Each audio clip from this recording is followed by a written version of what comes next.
Buenos días. Iniciamos este curso de muestreo estadístico con un primer tema que está dedicado a las encuestas mediante muestreo. Las encuestas forman parte de nuestro paisaje habitual. Los diarios publican encuestas sobre temas muy diversos cada 2 por 3. Todos hemos sido encuestados alguna vez y indudablemente la realización de encuestas es una industria importante, rentable y con perspectivas de crecimiento en nuestra sociedad de la información y de la comunicación. Pero, ¿qué es una encuesta? Una definición general podría ser la siguiente. Es el estudio de una o diversas características de una determinada población. Esta ha sido históricamente una necesidad de todas las sociedades organizadas. ¿Cuántos hombres hay aptos para el ejército? ¿Cuál es el volumen de las cosechas de este año? ¿Cuántas cabezas de ganado hay? Por lo tanto, desde hace miles de años, lo que hoy nombramos estados, es decir, los gobiernos de las sociedades organizadas, han necesitado hacer encuestas sobre la población gobernada. Aunque hoy se hacen encuestas sobre poblaciones de diverso tipo y no solo de individuos, históricamente las encuestas han sido encuestas sobre poblaciones humanas. Recordemos también que la palabra estadística viene de Estado, es decir, la estadística nació como una disciplina ligada al Estado. Así pues, un problema antiguo de las humanidades es el de cómo hacer encuestas, cómo realizar encuestas. Históricamente, la técnica para hacer encuestas ha sido el censo. ¿Qué es un censo? Es una técnica para realizar encuestas que consiste en evaluar la característica o las características que nos interesa sobre todos los individuos de una población. En términos más modernos, diríamos que se trata de evaluar la variable de interés sobre todos los elementos de la población o universo. Y podemos ir muy lejos ya. Ya en la Biblia encontramos dos ejemplos de censos de hace milenios. Uno, de hace 3000 años, en el primer capítulo del libro de los Números, es un censo de los hombres aptos para el ejército de las tribus de Israel. Otro, al inicio del Evangelio de Lucas, uno de los censos organizados por el Imperio Romano hace 2000 años. Y las cosas continuaron así hasta hace unos 100 años. A finales del siglo XIX, los censos empezaban a tener dificultades. En los Estados Unidos se hacían censos por ley cada 10 años. Cada vez había más gente, se querían hacer más preguntas y los datos del censo del 1880 no se pudieron publicar hasta el 1887 y 3 años después, el 1890, ya se tenía que hacer el censo siguiente. Estas dificultades, así como el hecho de que la teoría de la probabilidad había ya alcanzado un cierto nivel de madurez, fueron claves en la aparición de una manera de hacer encuestas, las encuestas mediante muestreo.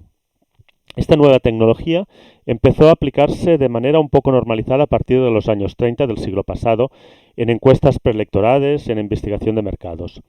Hay que decir, por otro lado, que todas estas dificultades con los censos jugaron también un papel clave en el desarrollo de diversos aspectos relacionados con la informática, como por ejemplo la aparición de las fichas para organizar trabajos rutinarios de manera sistemática, que después se convertirían en fichas perforadas. Volviendo al muestreo, ¿qué es? Una muestra es un subconjunto de la población. La idea de hacer una encuesta mediante muestreo consiste en medir la característica de interés solo sobre un subconjunto o muestra que se considera representativo. Esto quiere decir que se espera que los resultados obtenidos sobre la muestra son válidos para la población entera. Por ejemplo, adivinar la proporción de votos de los diferentes partidos preguntando la intención de voto a unos pocos ciudadanos.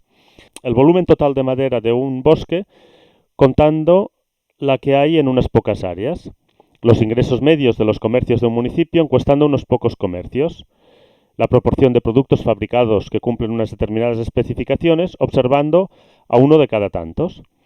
El valor medio de una cierta variable ligada a los resultados de un experimento químico, repitiéndolo unas cuantas veces, etc. Ya se ve que la clave de la técnica está en la palabra representatividad. Evidentemente, el muestreo se podrá hacer si la muestra es representativa y no se podrá hacer o los resultados serán erróneos si la muestra no es representativa.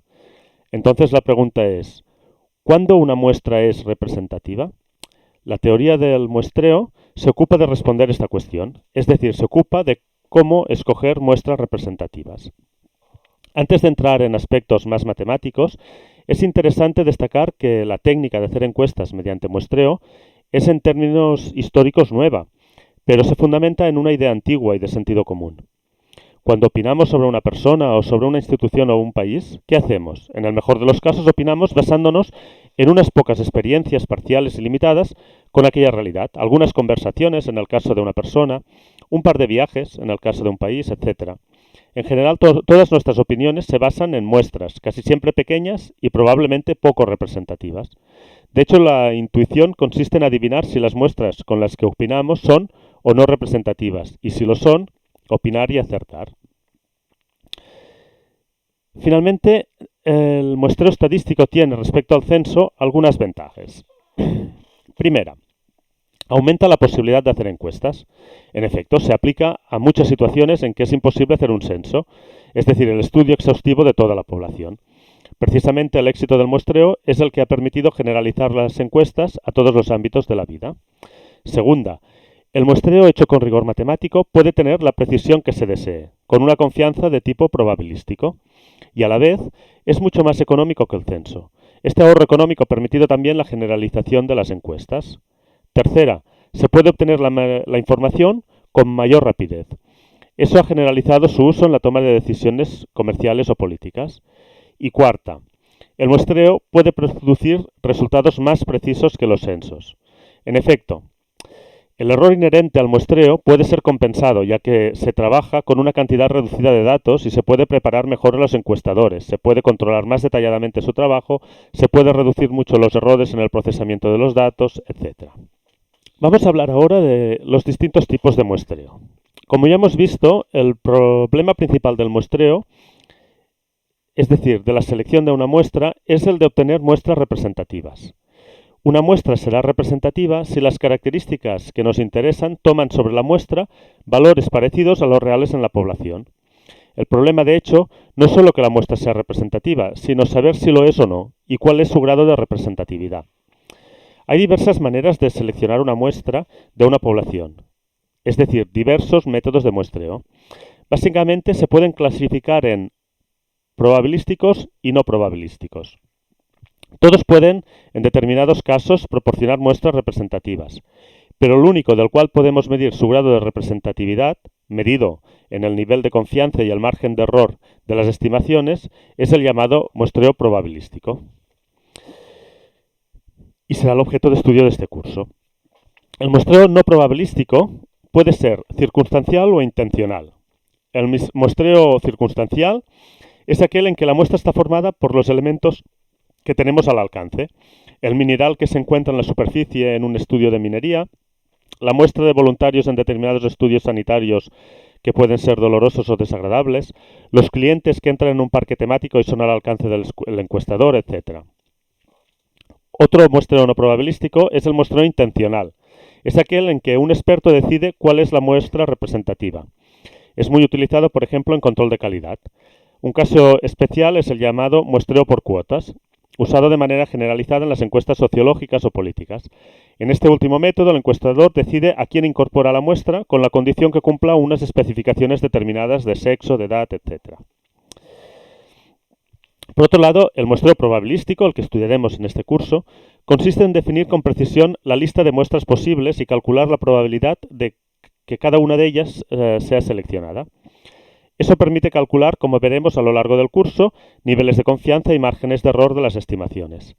Para poder aplicar el muestreo probabilístico se precisan algunas condiciones técnicas, concretamente tres. Primera, que se pueda definir una lista, aunque sea teóricamente, de todas las posibles muestras y determinar cuáles son sus elementos o unidades de muestreo. Segunda, tener asignada para cada posible muestra una probabilidad de ser seleccionada. Y tercera, dada una muestra, disponer de un método de estimación, es decir, de un estimador. En este caso, podemos calcular la distribución de frecuencias de las estimaciones y, por tanto, el error cometido en la estimación. Los fundamentos matemáticos del muestreo probabilístico fueron desarrollados inicialmente por Neyman durante los años 30 del siglo XX. A finales de la década, Yates y otros introdujeron consideraciones sobre el coste, dándole, por tanto, al muestreo estadístico una dimensión de ingeniería. La teoría se desarrolló y consolidó durante los años 40 y 50, época en que llegó a una cierta madurez. Es el momento también en que aparecen los libros clásicos como el de Cochrane. Con la aparición de los ordenadores, el uso del muestreo estadístico empieza a generalizarse. Durante los años 80, con la aparición de los ordenadores personales, este uso explota, llegando prácticamente a todos los ámbitos de la ciencia y de la vida, a la economía, la biología, la sociología, las audiencias televisivas, los deportes, la psicología, el marketing, la pedagogía, la medicina, etc. Las decisiones políticas y socioeconómicas, las cadenas televisivas, la investigación en ciencias de la salud, la calidad industrial, la investigación de mercados, etc., dependen fuertemente de las encuestas mediante muestreo. El muestreo estadístico es pues una técnica esencial en el mundo de hoy. Podríamos vivir sin muestreo, pero pensemos que, por otra parte, que esta tecnología tal como la entendemos ahora no tiene más de 70 años. Veremos ahora las distintas fases de realización de una encuesta mediante muestreo. La selección de la muestra es solo una de las fases de la realización de una encuesta. Una encuesta con una muestra bien escogida pero con un cuestionario mal diseñado o un trabajo de campo hecho sin cuidado puede producir resultados erróneos y en definitiva inútiles o contraproducentes. Por tanto, todas las fases de la realización de una encuesta son importantes. El curso se centra en la selección de muestras, pero vale la pena hacer unos comentarios sobre las diferentes fases del diseño y la realización de una encuesta. La realización de la encuesta se puede dividir en las siguientes etapas. Primera, establecimiento de los objetivos. Este es evidentemente el primer paso. Realizar una encuesta es caro y costoso y por lo tanto hay que concentrar los esfuerzos para alcanzar los objetivos deseados. ¿Qué queremos saber? Hay que hacer solo las preguntas o las medidas necesarias. Segundo, definición de la población objetivo o universo. Hace falta definir con precisión la población sujeto de estudio, es decir, la población de la cual queremos saber alguna cosa. Por ejemplo, una encuesta de intención de voto a las elecciones en el Parlamento de Cataluña, el universo está formado por todos los catalanes mayores de 18 años. En una encuesta de control de calidad en la fabricación de un determinado producto, la población puede estar formada por todos los productos fabricados durante un periodo de tiempo.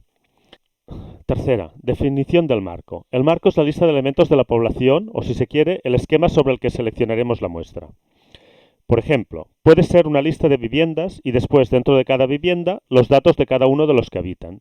En definitiva, el marco está formado por todos los elementos susceptibles de salir en la muestra. Por ejemplo, en una encuesta de intención de voto telefónica, la población marco está formada por todos los votantes potenciales accesibles telefónicamente, pero observamos que no todos los individuos de la población objetivo pertenecen, en este caso, a la población marco. Con rigor, las conclusiones que se obtienen en una encuesta son válidas solo para la población marco, es decir, la población que figura en el marco. Si las diferencias entre la población marco y la población objetivo son importantes, hay que ser muy cuidadosos con las conclusiones. Cuarto, diseño del muestreo. Hay que definir el grado de precisión de los resultados que deseamos y en función de esto, de los objetivos, del tipo de población, diseñar el método de muestreo que más adecua a nuestro caso, si será un muestreo estratificado, por conglomerados, en dos etapas. En general, se trata de seleccionar la muestra de manera que el error de muestreo esté controlado. Este será el objetivo de este curso. Quinto, definición del método de medida. Se trata de definir, sobre todo en función del coste, aunque también en función de lo que queremos medir, el método de medida adecuado, si es por teléfono, por carta, por entrevista, observación directa. Aquí se tiene que tener en cuenta la cuestión del marco de que disponemos y de si éste se ajusta lo suficiente a nuestra población objetivo. Sexto, definición del instrumento de medida y prueba piloto. Hay que definir el instrumento de medida. Por ejemplo, en el caso de las encuestas a personas, el cuestionario. La elaboración del cuestionario es uno de los puntos más delicados del diseño de una encuesta. Y algunas cosas importantes que hay que tener en cuenta son las siguientes. Primero, hay que definir las variables que queremos medir y después traducir estas variables en preguntas. Para cada pregunta hay que decidir si será abierta o cerrada, es decir, si el encuestado puede responder lo que quiera o hay un conjunto de respuestas posibles y el encuestado simplemente escoge la que más se ajusta a su opinión. Evidentemente, las preguntas con respuesta cerrada permiten ayudar al encuestado a responder y, sobre todo, después las respuestas son mucho más fáciles de analizar. Pero en algunos casos puede interesarnos dejar que el encuestador se exprese libremente. El cuestionario tiene que ser corto, ajustado a los objetivos, con preguntas comprensibles, concretas y que no induzcan la respuesta. No se tiene que hacer preguntas repetitivas, a no ser que se pretenda controlar la coherencia interna de las respuestas. Por ejemplo, no es coherente que una persona diga que no le gusta el cine y unas preguntas más allá afirme que va 3 veces por semana. Las preguntas más comprometidas hay que dejarlas al final, cuando ya se ha establecido un mínimo de confianza y de comprensión de la encuesta. Evidentemente, se tiene que mantener el anonimato. En general hay que buscar la motivación y la colaboración de los encuestados. Por eso es bueno que sepan cuáles son los objetivos de la encuesta y si puede ser, que vean las ventajas colectivas que se puede desprender de los resultados de la encuesta. Finalmente, hay que agradecer siempre la colaboración de los encuestados. Y es muy útil probar el cuestionario con una muestra piloto reducida para ver si hay preguntas que no se entienden bien, que provocan faltas de respuesta, que dan información redundante. La prueba piloto es fundamental porque si no la hacemos y luego hemos cometido un error de este tipo, tendrá unos costes muy elevados. Séptimo, trabajo de campo y recogida de los datos. Hay que organizar la recogida de datos, controlando los gastos, viajes, entrenamiento de los encuestadores, recogida específica de los datos, organización de los equipos informáticos, etc. Es importante controlar el trabajo de campo. A veces se hace una encuesta telefónica posterior a los mismos encuestados para saber si efectivamente lo han sido, si han sido bien tratados por el encuestador, etc. Octavo, análisis de los datos. Hay que hacer primero la codificación de los datos recogidos e introducirlos en ficheros informáticos adecuados para su tratamiento. Después, evidentemente, hay que hacer los análisis estadísticos y finalmente hay que interpretar los resultados que hemos obtenido y sacar conclusiones. Bueno, terminamos el tema 1 viendo los tipos de errores de muestreo y de medida. Cuando se toma una muestra y se mide alguna característica, se pueden cometer dos tipos de error. Uno es el error de muestreo. Es el error debido a que estamos analizando una parte de la población y no toda la población. La única manera de eliminarlo del todo sería haciendo un censo en lugar de una muestra. Pero lo que sí se puede hacer es cuantificar en términos probabilísticos la precisión de nuestra estimación, dando, por ejemplo, un intervalo de confianza de determinado nivel. En cierto modo, puede ser controlado por un buen diseño de la muestra. El objetivo del curso es estudiarlo. El segundo tipo de error son los errores de medida o de diseño. Son errores debidos a respuestas inexactas, errores en la medida de las variables, no respuesta, etc. No se pueden eliminar aumentando el tamaño de la muestra ni en general se puede controlar este error.